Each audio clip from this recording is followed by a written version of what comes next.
lähdettiin liikkeelle tämän videon alussa meidän yhteistä vahvasta näkemyksestä, että voittajia ovat ne yritykset, jotka hallitsevat asiakassuhteet.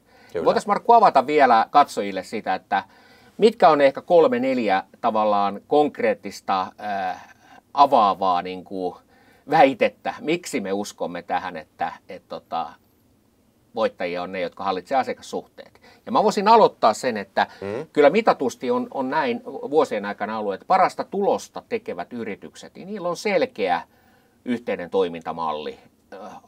Puhutaan sitten myyntistrategiasta tai asiakastrategiasta, mutta se on selkeästi niin kuin kuvattu ja konkretisoitu. No, hyvä nosto. Ostan. Ja tuohon mä voisin niin kuin oikeastaan lyödä sulle niin kuin vastaan sen, että kun on toimintamalli, niin sitä toteutetaan suunnitelmallisesti ja systemaattisesti. Sitä ei tehdä 1 viikkoa tai 2 viikkoa, vaan sitä tehdään niin kuin viikosta toiseen ja sitä toteutetaan systemaattisesti. Ja kurinalaisesti. Kyllä. Ja tämä kurinalainenhan on mielenkiintoinen termi, että sehän ei ole negatiivinen asia, päinvastoin.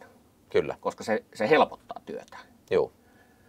No 3, minkä mä heitän sulle, on se, että tähän toimintamalliin, prosessiin on myöskin rakennettu konkreettiset työkalut ja mittarit, joiden avulla sitä voidaan mittaroida ja sen avulla sitä voidaan jatkuvasti kehittää ja parantaa. Yes. Ja kehittää toimintamallia ja parantaa suorituksen laatua, vaikuttavuutta ja tuloksia. Kyllä. Tämä on mun mielestä niin kuin 3. semmoinen niin kuin asia. On. Ostan ja kun katson noita mittareita, niin harvassa paikassa onnistutaan siinä, mutta ne, ketkä on onnistunut mittareiden kanssa mittaamaan oikeita asioita, niin he pystyvät parantamaan ja tehostamaan sitä toimintaa koko ajan. Kyllä. No mä heitän sitten 4. tämmöisen, millaisia on ne tapaamiset. Eli puhun siitä, että minkälaista se myyntityyli, onko se konsultoivaa ja välillä pitäisi pystyä olemaan niin kuin assertiivinen, haastamaan sitä asiakasta. Eli tavallaan ne organisaatiot, ne on rohkeita, ne pystyy käymään keskustelua, ei pelkästään työnnä vaan jotain, vaan voi sanoa, että hei, voisitteko te vaikka miettiä vähän toisenlaista toimintamallia? Kyllä.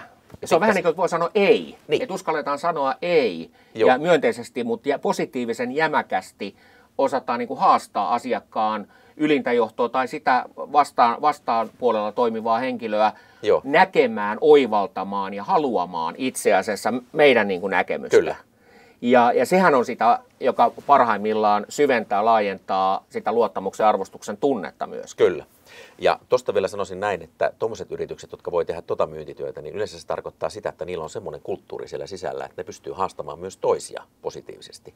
Eli voidaan käydä keskustelua alhaalta ylöspäin ja ylhäältä alaspäin. Yleensähän se on aina ylhäältä alaspäin, mutta myös alhaalta ylöspäin haastamaan, että mikä on meidän paras toimintatapa ja miten me saadaan yhdessä pelattua tätä peliä parhaalla mahdollisella tavalla. Juuri näin. Ja mä ostan tonkin täysin ja ehkä tähän loppuu vielä niin kuin katsojille ja meillekin, niin kyllähän yhteinen toimintamalli parhaimmillaan vahvistaa, kehittää, syventää voittavaa yrityskulttuuria ja organisaation toimintakulttuuria. Kyllä. Ja sehän on sitä kilpailuetua, joka on vaikea kopioida ja toisaalta se tukee myöskin ihmisten tai organisaation henkilöstön työn merkityksellisyyden tunnetta. Mä haluan olla tässä organisaatiossa, se on voittava, mä haluan tehdä työni tässä hyvin ja sitä kautta se näkyy siellä suoritustasolla ja tulostasolla. Joo. Nämä on ehkä sen takia, miksi me katsojat nostetaan tämä esille, että voittavia ovat ne yritykset, jotka hallitsee asiakassuhteet. Tämä oli Markku erittäin hyvä keskustelu ja kiitos katsojille ja käy kurkkaamassa lisää aiheesta salesimpact.fi ja tai viivan alle mustaa. Tai laita meille viestiä, niin jutellaan ja keskustellaan tästä aiheesta teidän tilanteen kautta selkeämmin ja konkreettisemmin.